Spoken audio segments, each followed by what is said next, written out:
ഇപ്പോൾ Abin Varkey Youth Congress vice president ഉണ്ട്. അബിനോട് തന്നെ നമുക്ക് നേരിട്ട് വെക്കാം. അബിൻ, ഈ സന്ദീപ് വാര്യരുടെ പാർട്ടി പ്രവേശനത്തിൽ എന്തെങ്കിലും തരത്തിലുള്ള ഉപാധികൾ ചർച്ചകളൊക്കെ നടന്നു? ഒന്നുമില്ല. അങ്ങനെ ഒരു ഉപാധികളും ചർച്ചകൾ സ്വാഭാവികമായിട്ട് നടക്കണമല്ലോ. ഉപാധികളൊന്നുമില്ലാതെയാണ് ശ്രീ സന്ദീപ് വാര്യർ വന്നത്. സന്ദീപ് വാര്യരോട് നമ്മൾ ആവശ്യപ്പെട്ട ഒറ്റ കാര്യമല്ല. അങ്ങനെ ഉപാധിരഹിതനായി വരാൻ പാകുന്ന ഒരു രാഷ്ട്രീയം പേർന്ന ആളാണോ സന്ദീപ് വാര്യർ? അല്ല, സന്ദീപ് വാര്യരെ സംബന്ധിച്ചിടത്തോളം അദ്ദേഹം പറഞ്ഞത് BJP രാഷ്ട്രീയത്തിൽ ഇപ്പോൾ കെ സുരേന്ദ്രനും പിണറായി വിജയനും തമ്മിലുള്ള ഡീലാണ്.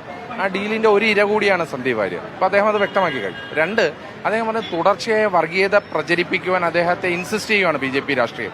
BJP ഐഡിയോളജി അങ്ങനെ തന്നെയാണ്. അദ്ദേഹം പറയുന്നത് അദ്ദേഹം ഹിന്ദുവും മുസൽമാനും ക്രിസ്ത്യാനിയും ഒന്നിച്ച് ഈ രാജ്യത്ത് ജീവിക്കണമെന്ന് പറഞ്ഞതിന്റെ പേരിൽ ഒരു കൊല്ലം പാർട്ടി വക്താവ് എന്ന സ്ഥാനത്ത് നിന്ന് മാറ്റി നിർത്തപ്പെട്ട വ്യക്തിയാണ് എന്നാണ് പറയുന്നത്. അപ്പോൾ അദ്ദേഹത്തെ അതിന്റെ ഉള്ളിലെ രാഷ്ട്രീയത്തിന്റെ അവസ്ഥ, വർഗീയതയുടെ പാരമ്യത്തിന്റെ അവസ്ഥ, അതാണ് അദ്ദേഹം പറഞ്ഞത്. അപ്പോൾ അദ്ദേഹം പറഞ്ഞു അതെനിക്ക് തിരുത്തണം.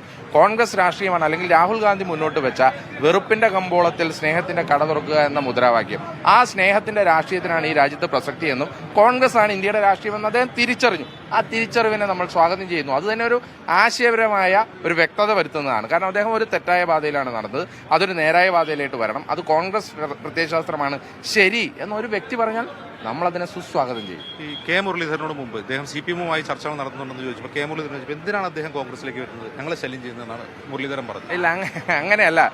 അദ്ദേഹം പറഞ്ഞത് ശ്രീ കെ മുരളീധരൻ ആര് കോൺഗ്രസിലേക്ക് വന്നാലും ഏറ്റവും സന്തോഷമുള്ള വ്യക്തിയാണ്. കാരണം ഏതൊരു പുതിയ വ്യക്തിയും അത് മറ്റ് രാഷ്ട്രീയ പ്രസ്ഥാനങ്ങളിൽ നിന്നായാലും ഈ പ്രസ്ഥാനത്തിന്റെ ഐഡിയോളജിക്കൽ ക്ലാരിറ്റി വരുത്തിയതിന് ശേഷം വന്നാൽ നമുക്ക് ഒരു കുഴപ്പവുമില്ല. ഇപ്പൊ ഈ രാജ്യത്ത് വർഗീയത BJP പരത്തുന്നു എന്ന ഒരു പൊസിഷൻ എടുത്താൽ അവരെ പിന്തുണയ്ക്കേണ്ടേ നമ്മൾ.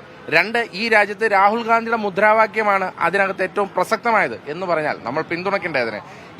ഈ സംസ്ഥാനത്ത് CPM-ഉം BJP-യും തമ്മിലുള്ള ഒരു ഡീൽ, അത് കൊടകര കുഴൽപ്പണ കേസും മുഖ്യമന്ത്രിയുടെ അഴിമതി കേസുകളും ഇതെല്ലാം കൂടെ ഒരു ഡീലിൽ കോർത്ത മുത്തുമണികൾ പോലെ ഇങ്ങനെ നിൽക്കുകയാണ് എന്ന് പറയുമ്പോൾ നമ്മൾ അതിനെ പിന്തുണയ്ക്കണ്ടേ. അപ്പോൾ അതുകൊണ്ട് സന്ദീപ് വാര്യരുടെ ആ പ്രവേശനം എന്ന് പറയുന്നത് ഞങ്ങളെ സംബന്ധിച്ചിടത്തോളം അതിനകത്ത് യാതൊരു പ്രശ്നവുമില്ല. അദ്ദേഹത്തെ പാർട്ടി വേണ്ട രീതിയിൽ, അദ്ദേഹത്തിന്റെ കഴിവിന്റെ അടിസ്ഥാനത്തിൽ വേണ്ട രീതിയിൽ അദ്ദേഹത്തിന് എല്ലാവിധ പരിഗണനകളും കൊടുത്ത് ഞങ്ങൾ ഉപയോഗിക്കുമെന്നുള്ള കാര്യം സംശയം. അഭിനി, ഈ തെരഞ്ഞെടുപ്പിൽ ത്രികോണ മത്സരമാണ്.